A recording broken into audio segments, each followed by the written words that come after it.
Good morning बच्चों। तो क्या हाल है आप लोगों के? बढ़िया।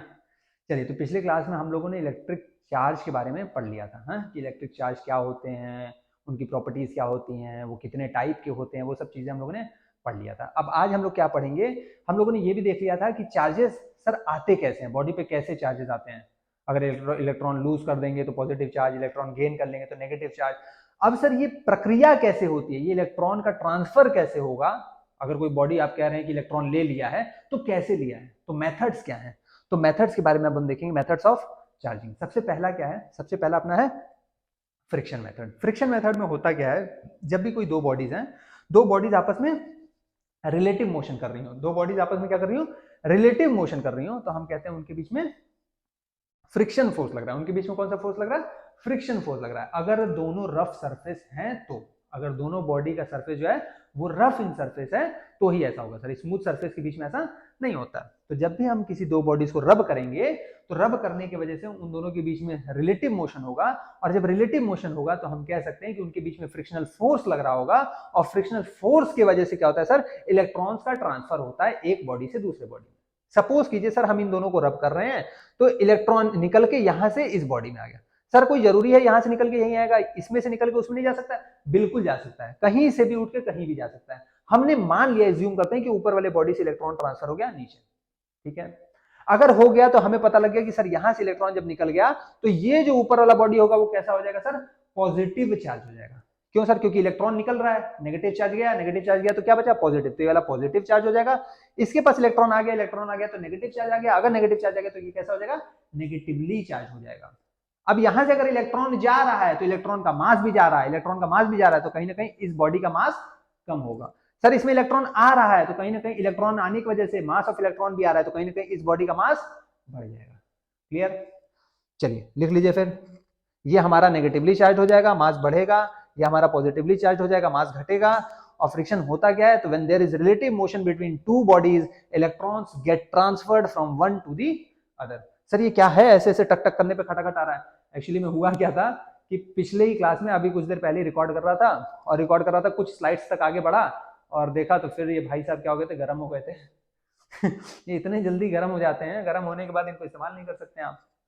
तो सब लिख लिया, तो उधर देख रहा हूँ ये गर्म पड़े हैं। अब ये गर्म पड़े थे तो अब फिर से इसको रब करो, फिर से लिखो। तो मैंने क्या कर दिया था, इसको थोड़ा हटा दिया था। अब जैसे ही आपके सामने आया तो इसको फिर से ले आया। ठीक है, स्क्रीनशॉट लीजिए इसका जल्दी से। ले लिया क्या? आगे बढ़े? चलिए आगे बढ़ते हैं। चलिए इसमें देखिए, इनको भी जरा हटा दिया जाए।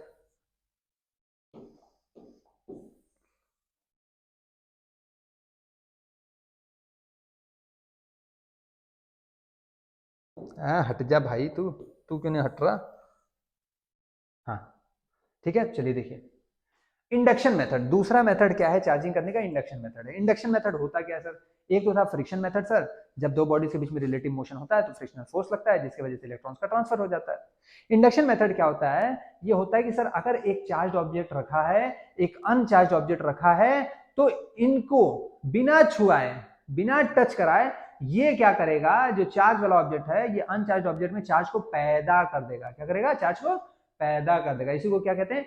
इंडक्शन कहते हैं। बिना छुए ही काम कर जाना। बात समझ में आ रहा है? बिना इसको छुए ही ये काम कर जाएगा। क्या काम करेगा सर? ये इसके अंदर चार्ज डेवलप कर देगा, क्योंकि इसके पास चार्ज था तो ये भी क्या करेगा, इसके अंदर चार्ज डेवलप कर जाएगा। सर करेगा कैसे? तो ध्यान से देखिए, ये चार्ज रॉड था हमारे पास, ये कंडक्टिंग स्फीयर है। ये कंडक्टिंग स्फीयर कैसा है? अनचार्ज है, इसके ऊपर चार्ज नहीं है। सर आपने तो बना रखा है, अगर बना रखा है तो हटा लो भाई। अरे ये तो पूरा ही उड़ जाएगा, मत हटाओ। ठीक है, अभी ये समझना कि इसके अंदर कुछ नहीं है, फिर अब हो जाएगा। नहीं भैया ये तो पूरा ही उड़ जाएगा। ठीक है, ये अनचार्ज ऑब्जेक्ट है, कंडक्टिंग स्फीयर अनचार्ज। अगर अनचार्ज है यानी कि क्या इसके ऊपर कोई चार्ज नहीं होगा? नहीं सर होगा। जितने नंबर ऑफ पॉजिटिव चार्ज होंगे उतने ही नंबर ऑफ नेगेटिव चार्ज होंगे, यानी कि number of electrons number of protons के बराबर होंगे।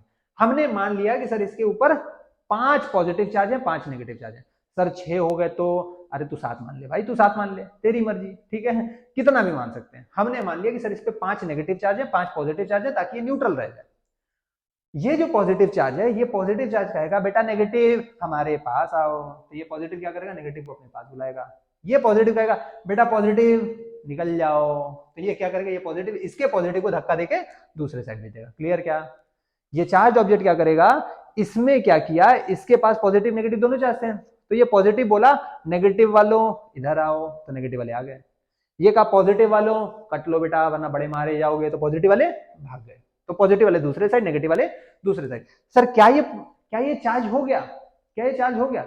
नहीं, अभी भी ये चार्ज नहीं हुआ है सर। अभी भी इसके पास जितने पॉजिटिव चार्ज है उतने ही नेगेटिव चार्ज है, यानी ये चार्ज नहीं हुआ। तो हुआ क्या सर? तो हुआ ये कि चार्ज नहीं हुआ बट ये पोलराइज हो गए। ये क्या हुए? पोलराइज हो गए। सर पोलराइज हो गया मतलब इसके चार्ज, ये जो अनचार्ज ऑब्जेक्ट था इसमें कहीं ना कहीं पोल्स बन गए हैं, पोल्स। सर एक साइड पॉजिटिव पोल, एक साइड नेगेटिव पोल, यानी पॉजिटिव चार्ज एक साइड है, नेगेटिव चार्ज एक साइड है। क्लियर? चलिए आगे बढ़ते हैं, फिर स्क्रीनशॉट ले लीजिए इसका भी। चलिए आगे बढ़ते हैं, थोड़ा सा हमें समय दीजिए ताकि हम इन भाई साहब को यहां से उड़ा सकें, ताकि आपको चीजें अच्छे से समझ में आ जाए। ठीक है, ठीक है, तू भी उड़ जा भाई। बस concept of earthing. Sir earthing हम करते क्यों हैं? तो जो अर्थ है, पहले तो ये समझिए, अर्थ के पास इतनी कैपेसिटी है जितना इलेक्ट्रॉन दे दो उतना रख लेगा। बहुत बड़ा क्या है, अर्थ एक ऐसा कंडक्टर है जिसके पास जितना इलेक्ट्रॉन दे दो उतना रख लेगा। तो एक तरह से ये क्या है, बहुत अच्छा कंडक्टर है सर, जिसके पास जितना चार्ज दो जितना इलेक्ट्रॉन दो रखता चला जाएगा। ठीक है सर। तो हम क्या किया, हमारे पास सर एक चार्ज ऑब्जेक्ट है नेगेटिव में, एक चार्ज ऑब्जेक्ट है पॉजिटिव में, एक चार्ज ऑब्जेक्ट नेगेटिव में, एक चार्ज ऑब्जेक्ट पॉजिटिव में, यानी कि इस पे कहीं ना कहीं नंबर ऑफ इलेक्ट्रॉन्स ज्यादा होंगे, इस पे कहीं ना कहीं नंबर ऑफ प्रोटॉन्स ज्यादा होंगे। ठीक है सर। ये सिंबल क्या बताता है? ये सिंबल अर्थिंग बताता है। सिंबल क्या बताता है? अर्थिंग बताता है। यहाँ पे भी सिंबल अर्थिंग बता रहा है। ये सर्किट पहले क्या था? क्लोज था, पहले क्लोज था। अब मैंने सर्किट को क्लोज किया। पहले सर्किट ओपन था, सॉरी पहले सर्किट क्या था? ओपन था। बाद में मैंने इस सर्किट को क्लोज किया। जब सर्किट ओपन रहेगा तो कोई भी चार्ज का आदान प्रदान नहीं होगा, क्योंकि सर्किट क्या है? ओपन है। तो जाहिर बात अगर सर्किट ओपन है तो क्लोज पाथ तो है नहीं, क्लोज पाथ होता तब चार्ज ट्रांसफर होता, लेकिन सर्किट ओपन था। इसको भी उड़ा देते हैं, इसको भी उड़ा दीजिए। हमने क्या किया? सर्किट ओपन कर दिया सर, दोनों का सर्किट क्या है? ओपन है। हमने कहा कि एक काम करो यार, अब सर्किट क्लोज करो। आपने क्या किया? सर्किट क्लोज किया। जैसे ही आपने सर्किट क्लोज किया तो सर इसके पास माइनस चार्ज ज्यादा है, और हमें पता है कि हमेशा नेगेटिव चार्ज ही फ्लो करते हैं। तो सर कहीं ना कहीं ये नेगेटिव चार्ज यहां से फ्लो करना शुरू करेंगे और अर्थ में जाना शुरू करेंगे। सर जैसे हमने इसका सर्किट क्लोज किया, इसके पास तो पॉजिटिव चार्ज है, इसके पास तो इलेक्ट्रॉन है ही नहीं है। अरे तो अर्थ के पास तो इलेक्ट्रॉन है, अर्थ अपना इलेक्ट्रॉन भेजना शुरू करेगा इसमें। एम आई क्लियर और नॉट? तो नेगेटिव वाले के केस में इलेक्ट्रॉन बॉडी से उठ के अर्थ में जाएगा, पॉजिटिव वाले के केस में इलेक्ट्रॉन अर्थ से उठ के बॉडी में आएगा। क्लियर? तो सर यहां पे अगर देखा जाए तो इलेक्ट्रॉन का मूवमेंट ये हो गया, यहां पे देखा जाए तो इलेक्ट्रॉन का मूवमेंट ये हो गया। तो सर इलेक्ट्रॉन फ्लो अगर इसमें कोई पूछे तो कहां से कहां हो रहा है? सर बॉडी से अर्थ में हो रहा है। इलेक्ट्रॉन फ्लो यहां पे कहां से हो रहा है? तो अर्थ से बॉडी में हो रहा है। सर करंट का डायरेक्शन अगर कोई पूछ रहे अर्थिंग करंट का डायरेक्शन बताओ, तो सर करंट का डायरेक्शन हमें पता है कि इलेक्ट्रॉन के फ्लो के डायरेक्शन के अपोजिट डायरेक्शन में होता है। तो इलेक्ट्रॉन फ्लो अगर इस केस में बॉडी से अर्थ में हो रहा है तो अर्थिंग करंट किस डायरेक्शन में होगा? अर्थ से बॉडी में होगा। सर इलेक्ट्रॉन फ्लो इस केस में अर्थ से बॉडी में हो रहा है तो अर्थिंग करंट कहां होगा? सर बॉडी से अर्थ में होगा। क्लियर है क्या? स्क्रीनशॉट लीजिए इसका जल्दी से। ले लिया? आगे बढ़े? चलिए सर ये क्या बवाल आ गया है? हाँ ये तो बवाल आ गया भाई। अब देख ले पहले इसमें से भी अगर हम कुछ मिटा सके तो। ये हटा दीजिए, और क्या हटा दूं? बस इसको भी हटा दीजिए। ध्यान से देखिए सर, ये अनचार्ज ऑब्जेक्ट रखा था। अब इंडक्शन मेथड में सर चार्ज होता कैसे है? तब तक तो अभी तक बस खाली क्या हुआ था? पोलराइज हुआ था। ये चार्ज ऑब्जेक्ट ये अनचार्ज ऑब्जेक्ट के पास आया तो इसने इसको क्या कर दिया सर? पोलराइज कर दिया। पॉजिटिव वाला नेगेटिव वाले को खींच लिया, पॉजिटिव वाला पॉजिटिव वाले को धक्का दे दिया। जब पॉजिटिव वाले को धक्का दे दिया सर, अब हमें इस पे कहीं ना कहीं चार्ज लाना है सर। कैसे चार्ज लाए? तो ये पॉजिटिव बोलेगा इस नेगेटिव को हाथ मत लगा, ये मेरा है। समझा क्या?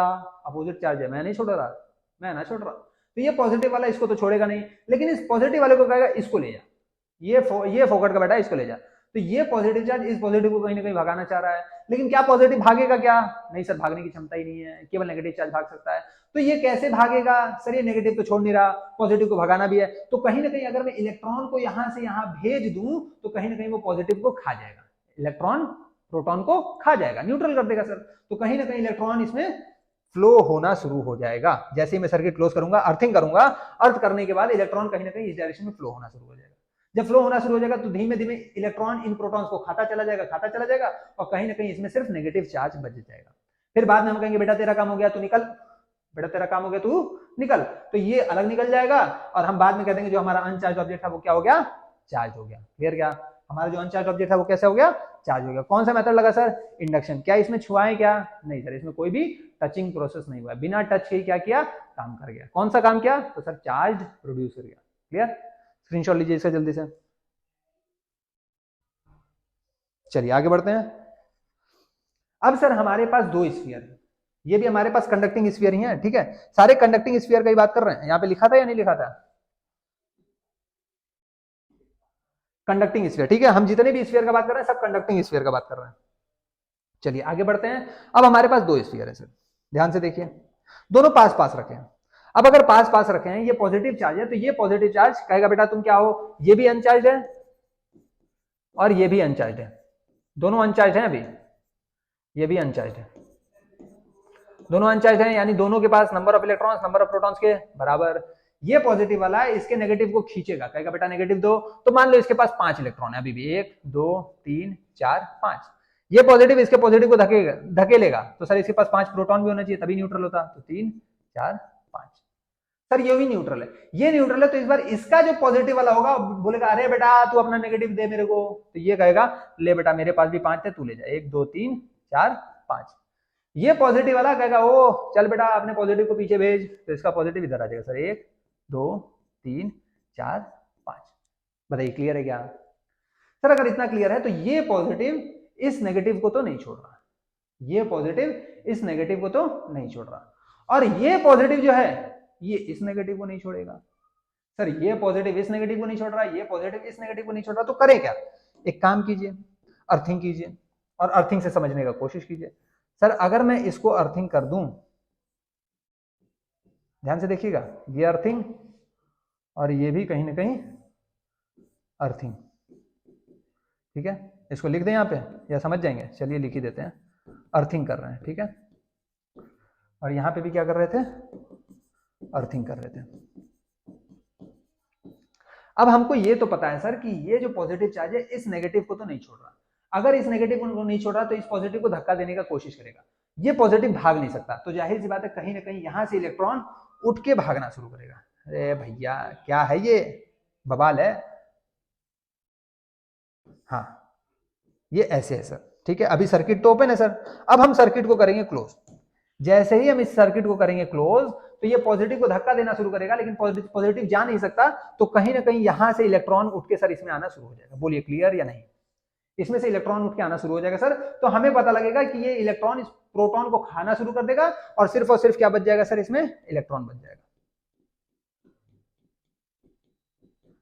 बोलिए क्या इतना क्लियर है कि नहीं, पहले इतना बताइए मेरे को, क्लियर है इतना? चलिए तो फिर अब आगे बढ़ते हैं।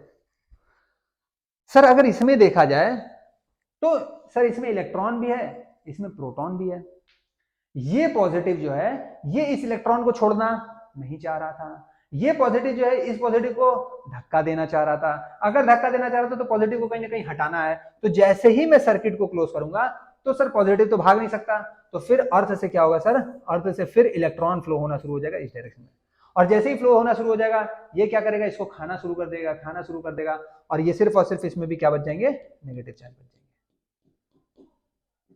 बोलिए क्लियर या नहीं क्लियर? तो ये चार्ज ऑब्जेक्ट जो था, ये दोनों अनचार्ज ऑब्जेक्ट को जो थोड़े पास पास रखे थे उनमें भी इंडक्शन के मेथड से क्या किया, चार्ज प्रोड्यूस कर दिया। सर चार्ज था कैसा, पॉजिटिव, चार्ज इंड्यूस कैसा किया, नेगेटिव, यानी कि जब भी चार्ज ऑब्जेक्ट इंडक्शन करेगा वो हमेशा अपोजिट पोलैरिटी का ही इंडक्शन करेगा, इसको एकदम दिमाग में गांठ बांध लेना। क्लियर? चलो स्क्रीनशॉट लो इसका जल्दी से, आगे बढ़े। कॉन्टेक्ट, अगर कॉन्टेक्ट का बात करें तो अब कॉन्टेक्ट से कैसे हम इन दोनों में बेसिकली चार्ज प्रोड्यूस कर सकते हैं, ठीक है। यानी कि हमें बेसिकली क्या करना है, अब हमें चार्जिंग करना है बाय कॉन्टेक्ट मेथड से, यानी कि सर अभी ये दो सरफेस हैं, स्फीयर हैं, कंडक्टिंग स्फीयर हैं, लिख देते हैं भाई वरना फिर कहोगे कि सर कहाँ लिखा है, ठीक है। हम जितने भी बात कर रहे हैं सब कंडक्टिंग स्फीयर का ही बात कर रहे हैं, ठीक है। सारे के सारे कंडक्टिंग स्फीयर हैं, ये भी कंडक्टिंग स्फीयर है और अगला भी कंडक्टिंग स्फीयर है, ये भी क्या है, कंडक्टिंग स्फीयर है। अगर सर ऐसा है तो अब ध्यान से देखिए, मैंने कहा कि यार एक काम कर, सर्किट को कर दे क्लोज, तो जैसे ही सर्किट आप क्लोज करेंगे तो सर इसके पास कुछ चार्ज है, इसके पास कुछ चार्ज है, तो कहीं ना कहीं जैसे ही को आप दोनों को एक दूसरे को सटाएंगे, चिपकाएंगे, तो कहीं ना कहीं सर चार्ज का आदान प्रदान होने वाला है, चार्ज का आदान प्रदान होगा। सर मेरे पास 20 रुपया है, किसी के पास 50 रुपया है, हम लोग मिल गए, तो हो सकता है वो मेरे को कुछ पैसा दे दे, हो सकता है मैं उसको कुछ पैसा दे दूं, अगर दोनों लोग को मिलजुल के कुछ काम करना है तो यहाँ पे दोनों कंडक्टिंग स्फीयर हैं, कंडक्ट करते हैं, हमें पता है, तो जाहिर सी बात है चार्ज का आदान प्रदान तो हो गई, लेकिन कहां से कितना होगा ये नहीं पता। अब मैं कह रहा हूं कि दोनों कंडक्टिंग स्फीयर कैसे हैं, आइडेंटिकल हैं। दोनों कंडक्टिंग स्फीयर कैसे हैं, आइडेंटिकल हैं। सर ये आइडेंटिकल मतलब क्या होता है, आइडेंटिकल मतलब सेम चीज के बने हुए हैं, सेम शेप है, सेम साइज है, बात समझ में आ रहा है, सब जैसे एक ही जैसे हैं, बस अलग क्या है, तो अलग इन दोनों में चार्ज है, अलग क्या इन दोनों में चार्ज है। तो जैसे ही इन दोनों को एक दूसरे से कांटेक्ट में लाया जाएगा, when they are brought BRAU होता है कि BROU होता है, OU होता है ना, when they are brought in contact with each other, in contact with each other, comma, they share charge,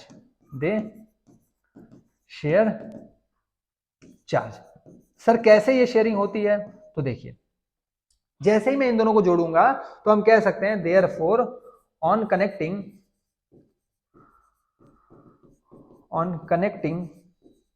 comma Q net जो होगा वो कहीं ना कहीं कितना हो जाएगा सर, Q1 प्लस Q2 हो जाएगा, दोनों के चार्ज के सम के बराबर हो जाएगा। अब अगर मैं आपसे कहूं कि भैया दोनों आइडेंटिकल हैं, दोनों एक ही जैसे हैं, तो दोनों एक ही जितना चार्ज भी मांगेंगे, आजा आजा मेरे पास आजा, वो कहेगा अरे बेटा 50% तू ले 50% मैं, दोनों एक ही जैसे हैं, बवाल नहीं करने का, कोई ताकतवर होता तो खींच लेता, दोनों एक ही पावर के हैं, ठीक है, क्योंकि एक ही जैसे हैं, तो दोनों कहेंगे आधा आधा चार्ज दो, तो मैं कह दूंगा कि यहां पे जो आएगा Q1 फाइनल जो होगा,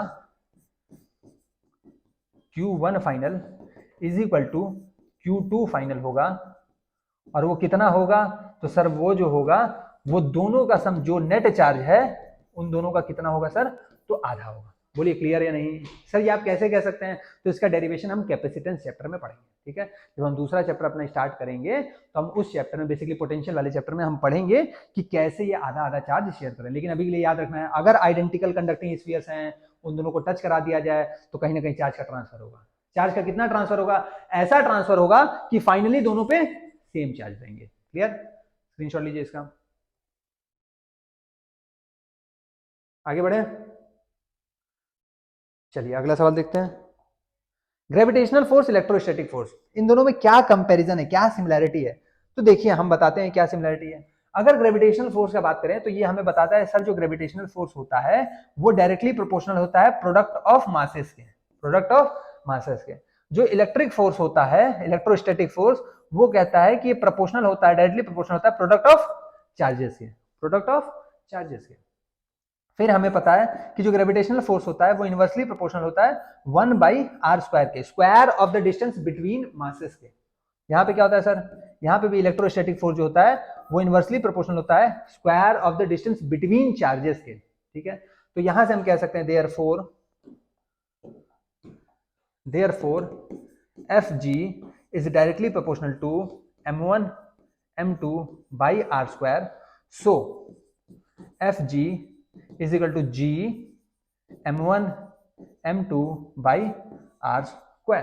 यहां पे अगर बात करें therefore हम कह सकते हैं कि Fe is directly proportional to q1 q2 by r², so हम कह सकते हैं कि Fe is equal to k q1 q2 by r²। आई क्या बात समझ में। सर इलेक्ट्रोस्टैटिक फोर्स को क्या Fe लिखना जरूरी है, भाई तुम्हारी मर्जी, तुम जिससे मर्जी उससे लिख लो। हम क्या करते हैं, हम कैपिटल ही नहीं स्मॉल ही से दिखा देते हैं। सर ऐसा क्यों सर, क्योंकि हमें अच्छा लग रहा है, तुम्हें नहीं अच्छा लग रहा तुम मत दिखाओ, ठीक है, ऐसा नहीं है अच्छा लगने के लिए नहीं दिखा रहे हैं। सर इसमें क्या है, सर ये भी फोर्स है ये भी फोर्स है, कैसे डिफरेंशिएट करेंगे, तो सर अगर यहाँ पे जी लगा है तो समझ जाएंगे ग्रेविटेशन फोर्स का बात कर रहे हैं, यहाँ ई लगा है तो भी समझ जाएंगे कि ये इलेक्ट्रोस्टैटिक का बात कर रहा है। सर मैग्नेटिक फोर्स भी आएगा तो एफएम लगा देंगे, आगे बात समझे, थोड़ा सा दिमाग लगाएंगे। अगर ड्रैग फोर्स आ गया तो एफडी लगा देंगे, थोड़ा सा दिमाग भी लगाएंगे, ठीक है। तो यहाँ पे हमें पता चलता है सर कि ग्रेविटेशनल फोर्स जो है और जो इलेक्ट्रोस्टैटिक फोर्स है सर कुछ कुछ एक जैसे ही दिखते हैं, कुछ कुछ एक जैसे ही दिखते हैं। जहां पे अगर मैं बात करूं जी का, तो जी का कुछ वैल्यू होता है 6.67 इंटू 10⁻11 होता है क्या? ये होता क्या है सर? तो होता है universal gravitational constant, universal gravitational constant. Clear? अगर मैं यहां पे k का बात करूं तो k की वैल्यू क्या होती है पता है क्या? यहाँ पे k का वैल्यू होता है 9 इंटू 10⁻9। आएगा बात समझ में? यहाँ पे k का वैल्यू क्या होता है? 9 इंटू 10⁻9। यहाँ पे k क्या है सर? यहाँ पे ये k क्या है? Proportionality constant. जैसे यहाँ पे प्रोपोर्शनैलिटी कांस्टेंट जो था उसका नाम दे देते यूनिवर्सल ग्रेविटेशनल कांस्टेंट, यहाँ पे सिर्फ और सिर्फ क्या है? ये प्रोपोर्शनैलिटी कांस्टेंट है। तो क्या डिफरेंस समझ में आया? डिफरेंस क्या? बेसिकली सिमिलैरिटी है, ठीक है। स्क्रीनशॉट लो इसका, ले लिया? आगे बढ़े। चलिए एक पॉइंट और देख लीजिए। अगर मैं ग्रेविटेशनल फोर्स का बात करूं तो ग्रेविटेशनल फोर्स जो होते हैं they do not depend on medium, do not depend on medium, ये मीडियम पे डिपेंड नहीं करते हैं, ठीक है। इलेक्ट्रोस्टैटिक का फोर्स करें तो डिपेंड ऑन मीडियम, ये डिपेंड करते हैं, डिपेंड्स ऑन मीडियम। आएगा बात समझ में? ग्रेविटेशनल फोर्स मीडियम पे डिपेंड नहीं करते हैं, इलेक्ट्रोस्टैटिक फोर्स मीडियम पे डिपेंड करते हैं। क्लियर इतना? यहां तक कहीं कोई दिक्कत नहीं? स्क्रीनशॉट ले लीजिए इसका फटाक से। चलिए आगे बढ़ते हैं फिर। Coulomb's law. सर ये कूलम्स लॉ क्या है? वही है कूलम्स लॉ जो अभी हम लोग पढ़ रहे थे, वही हमारा कूलम्स लॉ है। सर होता क्या है जरा बताएंगे क्या फिर से? हाँ देखिए, कूलम लॉ, ये कूलम ये कहते हैं कि कभी भी अगर 2 पॉइंट चार्ज दिए हुए हैं, 2 पॉइंट चार्ज दिए हुए हैं, सपोज कीजिए इनके चार्जेस Q1 Q2 है, इनके बीच की जो दूरी है वो R है, ऐसा दिया हुआ है, तो हम कह सकते हैं देयरफॉर इनके बीच में जो इलेक्ट्रोस्टैटिक फोर्स लग रहा होगा उसका जो मैग्नेटिक मैग्नीट्यूड होगा वो K Q1 Q2 by R square के बराबर होगा। सर ये कैसे आया? तो कूलम ने बताया, लिखिए, that electrostatic force, okay same ही कलर आ जा रहा है, चलिए दूसरा कलर ले लीजिए। लिखिए electrostatic force, electrostatic force between 2 point charges, between 2 point charges is directly proportional, is directly proportional to, is directly proportional to product of charges, to product of charges and inversely proportional, and inversely proportional to square of distance between charges, square of distance between charges, the magnitude of electric force। इसको एक काम कीजिए, ऊपर लिख देता हूं मैं, magnitude,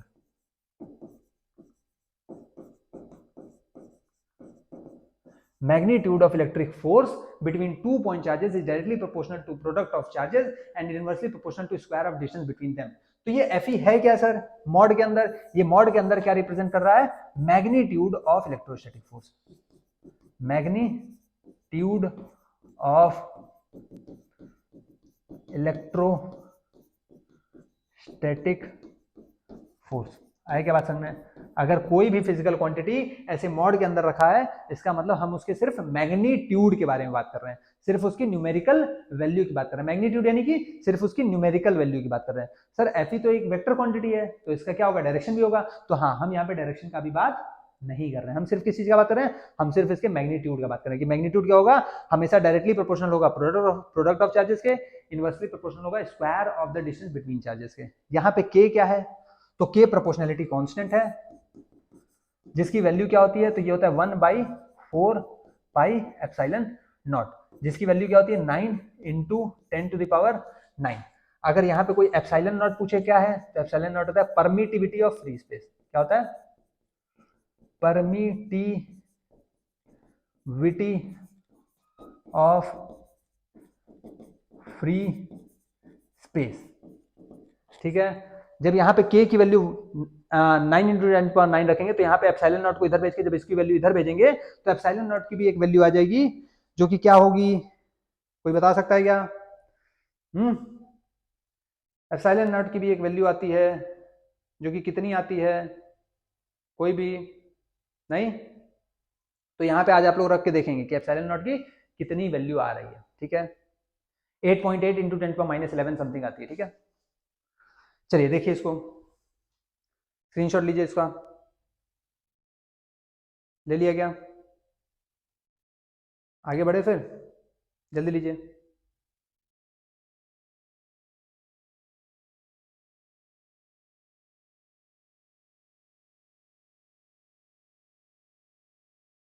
लिख लीजिए, एप्सिलॉन नॉट की वैल्यू लिख लीजिए,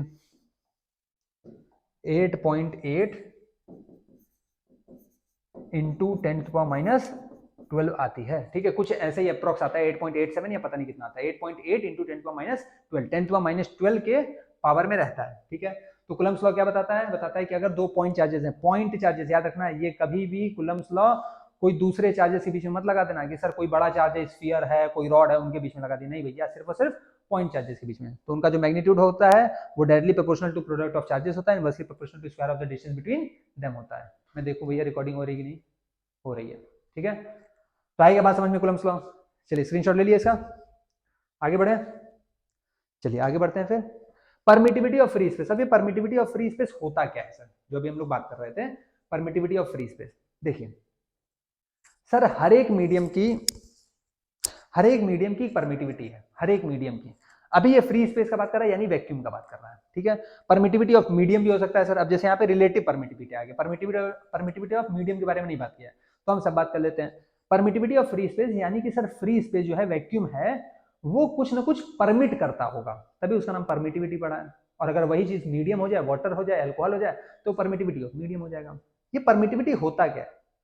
तो ये परमिटिविटी जो होता है, ये मेजर करता है अपोजिशन का। सर किस चीज की अपोजिशन का मेजर करता है? ये मेजर करता है अपोजिशन ऑफ इलेक्ट्रिक फोर्स का। अपोजिशन ऑफ इलेक्ट्रिक फोर्स का मतलब अगर कहीं दो चार्जेस दिए हुए हैं, तो सर इनके बीच में कहीं ना कहीं कुछ ना कुछ होगा, वैक्यूम होगा, अल्कोहल होगा, वाटर होगा, कुछ ना कुछ मीडियम होगा, फ्री स्पेस हो, मीडियम हो, कुछ ना कुछ तो होगा इनके बीच में। अगर होगा तो वो जो मीडियम है, चाहे वो वैक्यूम है, एयर है, या वाटर है, या अल्कोहल है, या कुछ भी है, तो वो कहीं ना कहीं क्या करेगा, इन दोनों के बीच में जो फोर्स लग रहा है उसको हिंडर करेगा, उसमें बाधा पहुंचाएगा। क्या करेगा? उसमें बाधा पहुंचाएगा। तो बेसिकली ये परमिटिविटी क्या कर रहा है? ये परमिटिविटी मेजर कर रहा है किसका? अपोजिशन का। किसके अपोजिशन का? फोर्स के अपोजिशन का। So it measures the opposition of the force between charges. Electric permittivity क्या है? परमिटिविटी ऑफ फ्री स्पेस लिख लीजिएगा, it is the measure of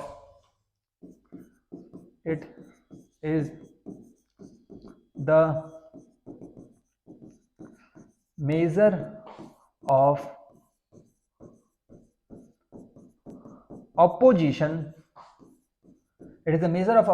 of force between charges। यहां पे इलेक्ट्रिक फोर्स लिख लीजिएगा,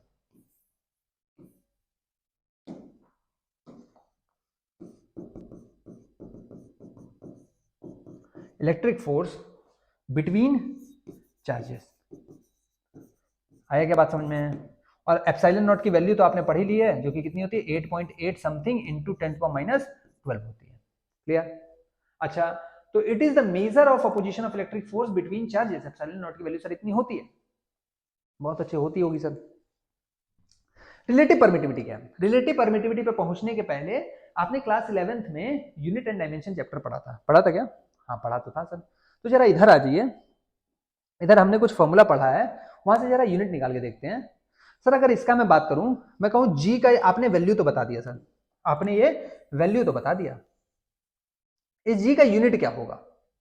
तो इस जी का अगर यूनिट निकालना हुआ हो तो हम क्या कह सकते हैं? हम कह सकते हैं सर यहां से कि देयरफॉर जी जो होगा वो F R square by m1 m2 होगा। यानी एफ किस में नापते हैं सर, न्यूटन में, तो ये हो जाएगा न्यूटन। आर स्क्वायर किस में नापेंगे sir, metre square. By m mass 2 बार है तो किलोग्राम स्क्वायर, तो जी का यूनिट क्या आ जाएगा, न्यूटन मीटर स्क्वायर पर किलोग्राम स्क्वायर। सर यहां से देखें तो के का क्या यूनिट होगा, तो यहां से हम कह सकते हैं therefore K is equal to F E R square by Q1 Q2। तो सर इसका यूनिट जो आएगा एफ ई तो सर न्यूटन ही होगा, फोर्स न्यूटन में नापा जाता है। आर स्क्वायर फिर से मीटर स्क्वायर होगा भाई सर Q1 और Q2, ये आर स्क्वायर कहां से आ गया भाई, Q1 और Q2, Q1 किस में नापते हैं सर, कूलम में नापते हैं दोनों चार्ज, तो ये क्या हो जाएगा न्यूटन मीटर स्क्वायर पर कूलम स्क्वायर। क्लियर है क्या, आएगा इसका यूनिट। चलिए जल्दी नोट डाउन कीजिए, दोनों का यूनिट लिखिए। उसका यूनिट क्या हो जाएगा, न्यूटन मीटर स्क्वायर पर केजी स्क्वायर, इसका हो जाएगा न्यूटन मीटर स्क्वायर पर कूलम स्क्वायर। सर इधर आते हैं, इधर भी हमने कुछ पढ़ा है सर, इधर पढ़ा है ये, और फिर हमने पढ़ा है एप्सिलॉन नॉट। सर के की वैल्यू 1/4 पाई एप्सिलॉन नॉट है। अच्छा जरा इधर आ जाइए, सर हमने पढ़ा था कि फोर्स जो होता है वो के Q1 Q2 by R square होता है, यानी कि 1/4 pi epsilon naught Q1 Q2 by R square होता है। देयरफॉर हम कह सकते हैं इस एप्सिलॉन नॉट को अगर इधर भेज दें तो ये हो जाएगा Q1 Q2 बाई 4 पाई, और ये F इधर आ जाएगा तो ये हो जाएगा F आर स्क्वायर। तो क्या इस एप्सिलॉन नॉट का यूनिट नहीं आ जाएगा क्या, सर बिल्कुल आ जाएगा। कितना आएगा मेरे भाई, तो एप्सिलॉन नॉट का अगर यूनिट निकालना हो तो Q1 Q2 क्या हो जाएगा सर, कूलम स्क्वायर हो जाएगा, कूलम स्क्वायर बाई 4 पाई का कोई यूनिट होगा नहीं, फोर्स का कितना होता है न्यूटन, तो न्यूटन। इसका क्या हो जाएगा मीटर स्क्वायर, तो क्या हो जाएगा मीटर स्क्वायर। बात समझ में आ गया, तो एप्सिलॉन नॉट का यूनिट क्या आ जाएगा सर, ये इधर चला जाएगा सर तो एफ आर स्क्वायर हो गया, सॉरी ये इधर चला जाएगा ये इधर आ जाएगा, तो Q1 Q2 का क्या हो गया सर, Q1 Q2 का अपना कितना हो गया, कूलम स्क्वायर हो गया, 4 पाई का कोई यूनिट होगा नहीं, ये न्यूटन हो गया मीटर स्क्वायर, तो एप्सिलॉन नॉट का क्या हो गया यूनिट, कूलम स्क्वायर पर न्यूटन मीटर स्क्वायर। उतारिए इसको, एप्सिलॉन नॉट का जो यूनिट आ जाएगा वो क्या आ जाएगा, वो हमारा आ जाएगा कूलम स्क्वायर पर न्यूटन मीटर स्क्वायर। क्लियर, तो ये हमारा क्या हो गया sir, permittivity of free space. Sir ये मेजर करता है कि जो मीडियम है वो बेसिकली दो चार्जेस के बीच में जो फोर्स लग रहा है उस फोर्स को कितना हिंडर कर रहा है, उस फोर्स में कितनी बाधा पहुंचा रहा है, उस फोर्स को कितना कम कर रहा है। बात समझ में आएगा। अच्छा अगर ऐसा है तो मैं कह सकता हूं कि जितना ज्यादा परमिटिविटी होगा, जितना ज्यादा परमिटिविटी होगा फोर्स उतना ही कम होगा, क्योंकि अगर परमिटिविटी ज्यादा होगा मीडियम का तो मीडियम तबाही ज्यादा मचाएगा और फोर्स को उतना ही कम कर देगा। आए के बात समझ में, तो लिख लीजिए हाइयर द परमिटिविटी, चलिए लिखिएगा यहीं पे, higher epsilon naught comma lower या फिर lesser, higher epsilon naught comma lesser F electrostatic force. बात समझ में आया क्या, क्यों, क्योंकि सर हमें दिख रहा है कि जो एफ है इलेक्ट्रोस्टैटिक फोर्स है वो साफ साफ दिख रहा है कि इनवर्सली प्रोपोर्शनल है एप्सिलॉन नॉट के, तो एप्सिलॉन नॉट अगर बढ़ेगा तो एफ क्या होगा, घटेगा। क्लियर, रिलेटिव परमिटिविटी और डाइलेक्ट्रिक कांस्टेंट के, सर रिलेटिव परमिटिविटी को ही क्या कहते हैं, डाइलेक्ट्रिक कांस्टेंट भी कहते हैं। रिलेटिव परमिटिविटी को कैसे दिखाते हैं सर, यही एप्सिलॉन होता है, नॉट लगा है तो फ्री स्पेस, एम लगा है तो मीडियम, और आर लगा है तो रिलेटिव परमिटिविटी। इसी रिलेटिव परमिटिविटी को और क्या कहते हैं, तो डाइलेक्ट्रिक कांस्टेंट कहते हैं। डाइलेक्ट्रिक कांस्टेंट को भी के से दिखाते हैं, ये के जो है वो इस के से अलग है, ये प्रोपोर्शनलिटी कांस्टेंट वाला के नहीं है, ये डाइलेक्ट्रिक कांस्टेंट के अलग होता है। ठीक है, तो ध्यान देना वहां पे क्या के बोल रहा है, डाइलेक्ट्रिक कांस्टेंट ही तो बोल रहा है ना।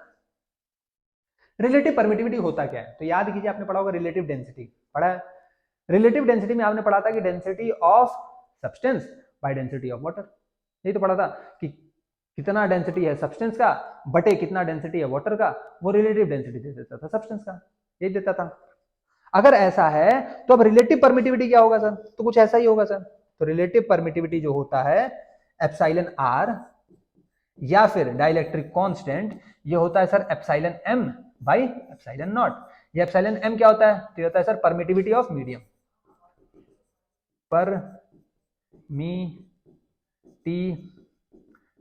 Permittivity of medium. आया क्या बात समझ में, और ये क्या है सर,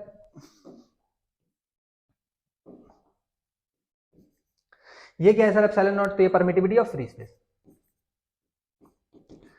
परमिटिविटी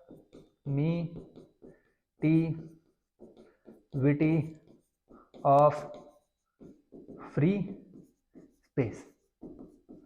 बोलिए आए क्या बात समझ में? तो डाइलेक्ट्रिक कांस्टेंट का बात करें या रिलेटिव परमिटिविटी का बात करें, ये हमेशा रेशियो होता है। किसका रेशियो होता है? तो it is the ratio of permittivity of medium to the permittivity of free space. Ratio of permittivity of medium to the permittivity of free space. Screenshot लीजिए इसका जल्दी, ले लिया? बढ़े आगे, चलिए। डाइलेक्ट्रिक कांस्टेंट ऑफ, अब हमें किसी का डाइलेक्ट्रिक कांस्टेंट पढ़ना है, तो अगर बात करें तो किसका किसका? वैक्यूम का, एयर का, वाटर का और कंडक्टर का। तो इतने का तो आप कम से कम याद रखिएगा, ठीक है। अगर वैक्यूम का बात किया जाए तो 1 होता है, एयर का भी अप्रोक्सीमेटली 1 होता है, वाटर का अप्रोक्सीमेटली देखा जाए तो 80 या 81 होता है। हम क्या लेंगे? हम 80 लेंगे, ठीक है। 80 या 81 होता है, 80 लेंगे ताकि अपना कैलकुलेशन जो वो थोड़ा आसान है, ठीक है। कंडक्टर का क्या होता है? तो कंडक्टर का अप्रोक्सीमेटली इनफाइनाइट होता है क्या बात समझ में? वैक्यूम का डाइलेक्ट्रिक कांस्टेंट या फिर रिलेटिव परमिटिविटी कितना होता है? 1, एयर का भी 1 होता है, वाटर का 80 होता है, कंडक्टर का इनफाइनाइट होता है। अब अगर कंडक्टर का डाइलेक्ट्रिक कांस्टेंट इनफाइनाइट होता है, डाइलेक्ट्रिक कांस्टेंट क्या होता है? इनफाइनाइट होता है। डाइलेक्ट्रिक कांस्टेंट होता है क्या सर? रिलेटिव परमिटिविटी होता है। अच्छा, अगर रिलेटिव परमिटिविटी होता है तो कहीं ना कहीं आप ये बता रहे हैं ratio of permittivity of medium to the permittivity of free space, यही तो बता रहे हैं। यानी कि आप यहां से कह सकते हैं कि ये सर होगा epsilon M by epsilon naught. Therefore आप यहां से कह सकते हैं कि एप्सिलॉन एम जो होगा वो कितना होगा? इन्फिनिटी होगा। बिल्कुल सर, एप्सिलॉन एम जो होगा वो इन्फिनिटी होगा। यानी परमिटिविटी ऑफ मीडियम, अगर मीडियम कंडक्टर है तो क्या होगा? इन्फिनिटी होगा। सर जितना ज्यादा परमिटिविटी होगा उतना कम फोर्स होगा। Since Fe is inversely proportional to 1 by epsilon, therefore if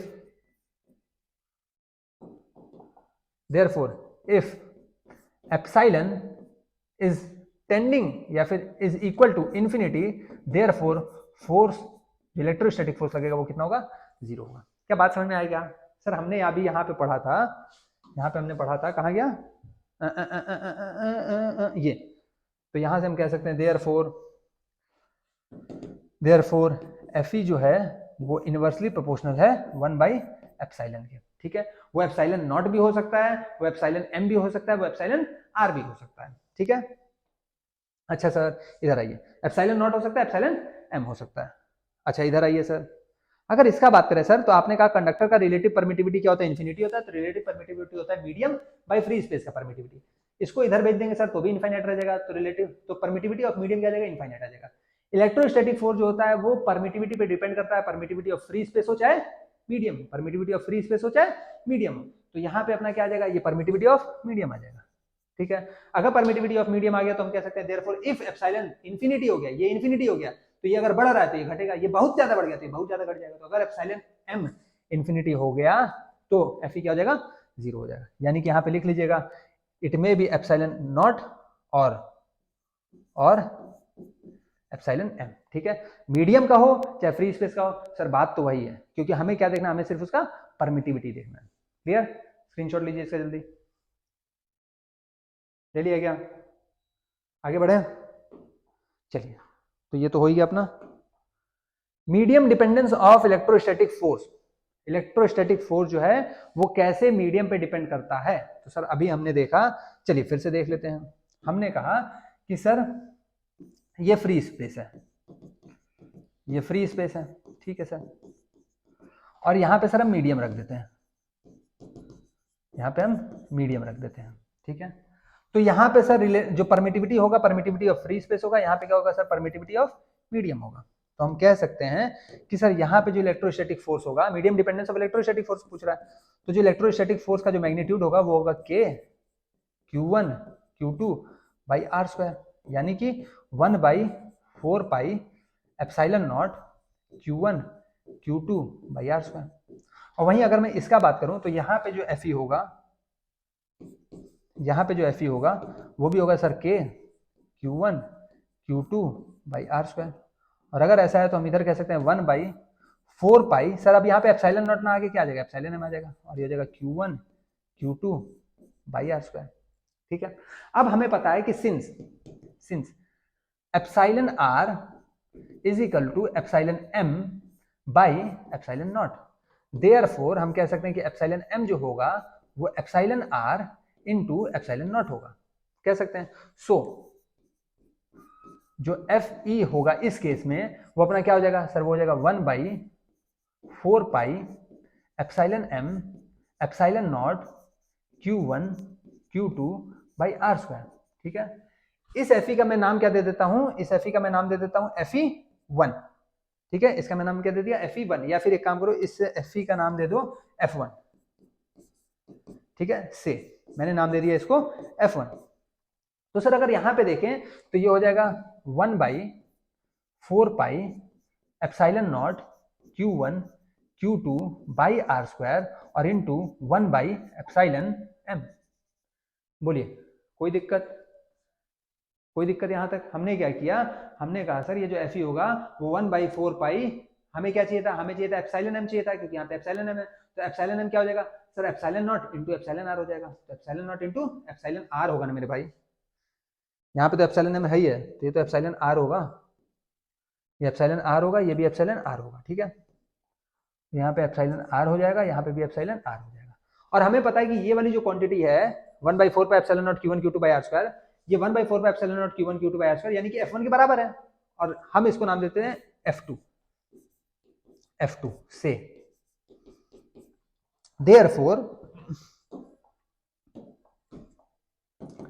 therefore F2 is equal to F1 by epsilon r is equal to F1 by K, जहां पे K क्या है, तो डाइलेक्ट्रिक कांस्टेंट है, डाई इलेक्ट्रिक कांस्टेंट। आया क्या बात समझ में? तो अगर मैं बात करता कि सर यहां पे जो फोर्स लग रहा है, इसको लिख भी लीजिए,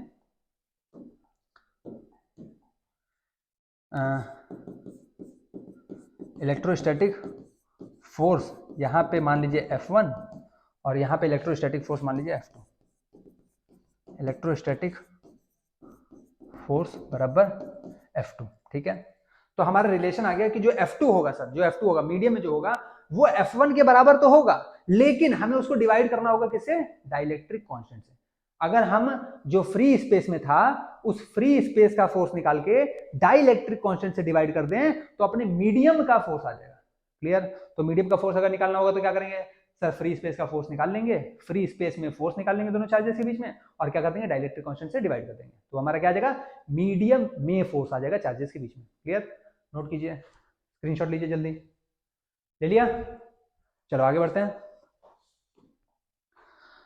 तो और आगे कुछ नहीं है क्या? एक सेकंड रुकिए, देखता हूं मैं।